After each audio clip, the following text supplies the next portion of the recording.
Good morning, people. This is Dr. Hoskins in beautiful upstate of South Carolina, town of Inman, Bowling Springs, just on the south side of Lake Bowen. 292 and 9 meet right outside our door at the stoplight, exit 10 on US 26, going from Spartanburg into Asheville. Anyway, victor or victim? Um, you can either be under the circumstances you find yourselves in, or you can overcome them. And the choice is not in the circumstances. The difference is not in the circumstances. The difference is in you. What are you going to do with those circumstances? Um, we see lots of evidence in the Bible, lots of stories in the Bible, lots of episodes in the Bible where the circumstance would have destroyed most people.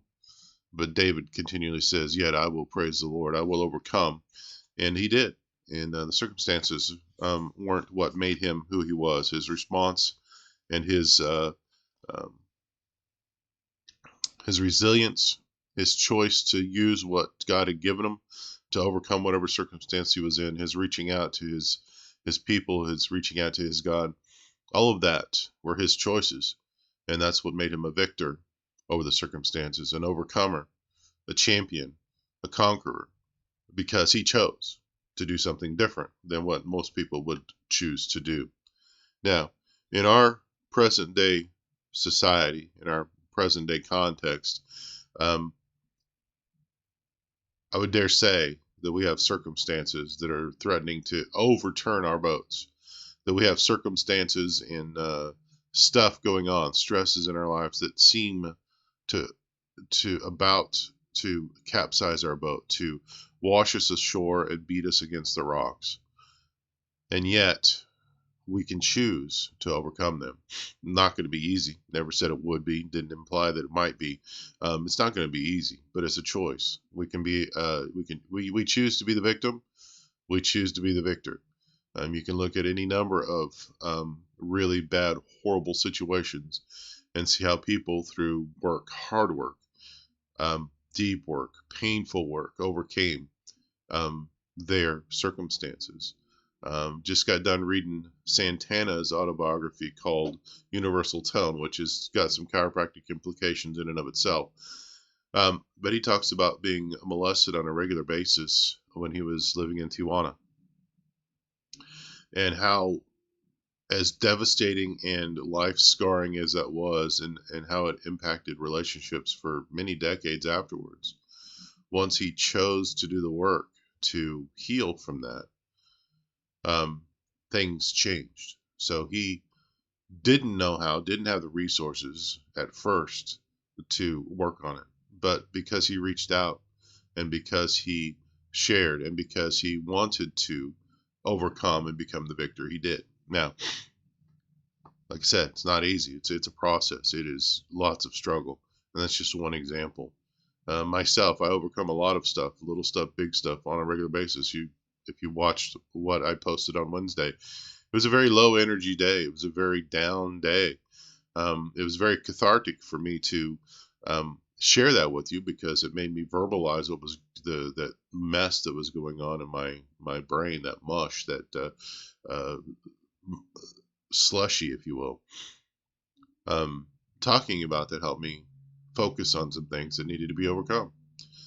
Talking about it with somebody that I care about, my wife, Julie, with friends like John and Dwayne, and friends like Brandon, helped me to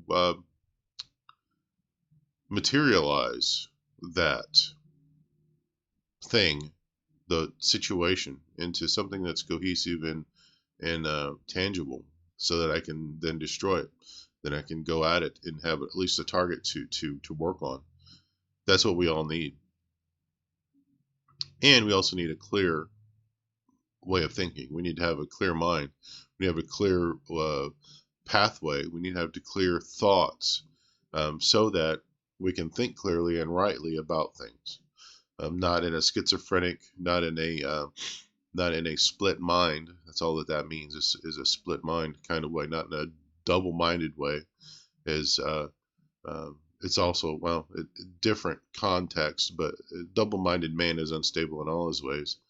Um, that's a willful choice, but when you look at it clearly, you can attack it clearly and precisely, and that's what we're working on. So appreciate you being a sounding board. I don't know how many people watch this. I could look at the stats, but those don't bother me. I do this for me, and I do this for those that choose to watch and listen. So how does chiropractic fit into all that? It's not the answer to everything, but we are part of the solution. We are definitely part of keeping the system clear so that the brain can focus on more important things like these circumstances and finding a solution and reaching out and working on the target to be destroyed so that we can go on and live a fullest life, live our best life, our bestest life possible. And chiropractic does that not just by what everybody thinks chiropractic does, which is just low back and neck pain. Um, that is just such a small portion of what we do, and realistically, that's not even what we do. That's a tremendous side effect of what we do. But when you clear the nervous system to take care of things, some of that stuff just clears up because it's not normal. It's not normal, and normal is the best possible state to be in. It's not normal for anybody to have chronic pain. It's not normal for anybody to have ongoing disabilities. That's the wrong word. Ongoing issues that can be solved. It's not normal for people to suffer with chronic conditions because it's just not normal. Sometimes that normal needs to be reset. Sometimes normal is overcome because of time. It's become a chronic, permanent issue. So there's been enough damage that there's not enough time to repair. But chiropractic helps the body get back to a normal state because when you relieve the pressure off the nervous system, it has the best chance to help. A lot of that's rambling. A lot of that was just coming out that hadn't been thought all the way through. So some of those words didn't come out in the exact order I would have preferred. But I think you get the idea, the concept, and the energy behind that. I hope you understand. Is chiropractic helps your brain get back to a normal state, and that's the best possible place you can be in, so that everything else can fall into place too. Anyway, sounds like I need more coffee. Been talking now for, oh gosh, 7 minutes. Y'all have a great weekend. It's going to be gorgeous here. Hopefully it's gorgeous where you're at so you can get out and enjoy creation with your friends and family in an appropriate way. Um, if you have a chiropractor, please reach out to them. Let them know that you're coming in. Let them know that you appreciate the service they provide and make sure that you set up a regular, ongoing care plan with them. If you're in the upstate and you don't have a chiropractor, I invite you to come visit us and see if we fit. If you are in the upstate and you're one of my clients, look forward to seeing you soon.